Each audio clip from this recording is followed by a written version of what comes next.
என் நெஞ்சில் குடியிருக்கும்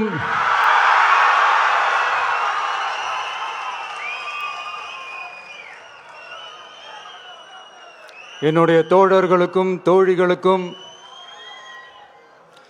தமிழக மக்களுக்கும் என்னுடைய வணக்கம்.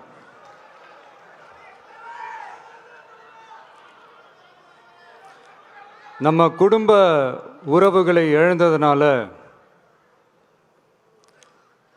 சொல்ல முடியாத வேதனையிலும் வலியிலும் இவ்வளோ நாளாக இருந்தோம். அப்படிப்பட்ட அந்த சூழல்ல நம்ம சொந்தங்களின் மனம் பற்றி இருக்க வேண்டியது நம்மளுடைய கடமை. அதனால தான் அவங்களோட சேர்ந்து அமைதி காத்து வந்தோம். ஆனால் இப்படி அமைதி காத்து வந்த நேரத்தில் நம்மளை பற்றி வன்ம அரசியல் வலைகள், அர்த்தமற்ற அவதூறுகள்னு இந்த மாதிரி நிறையா விஷயங்கள் நம்மளை பற்றி பின்னப்பட்டன, பரப்பப்பட்டன. இது எல்லாமே சட்டம் மற்றும் சத்தியத்தின் துணை கொண்டு துடைத்து எறிய தான் போகிறோம்.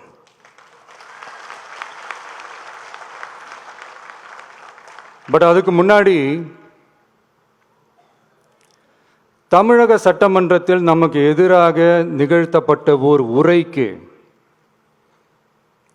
ஒரு நாகரிக பதிலடி கொடுக்கணும்னு நான் நினைக்கிறேன்.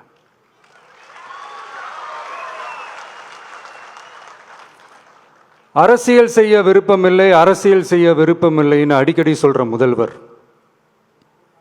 நம்மளை குறிப்பிட்டு பல்வேறு அவதூறுகளை பதிவு செய்வதன் வாயிலாக பெருந்தன்மையை பேரளவில் மட்டுமே பேசும் முதல்வர் 15/10/2025 அன்னைக்கு தமிழக சட்டமன்றத்தில் நமக்கு எதிராக பேசிய பேச்சில் எவ்வளவு வன்மத்தை கக்கியுள்ளார் என்பதையும்,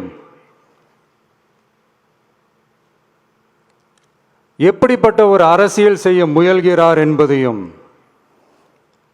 தமிழக மக்கள் உணராமலா இருப்பாங்க?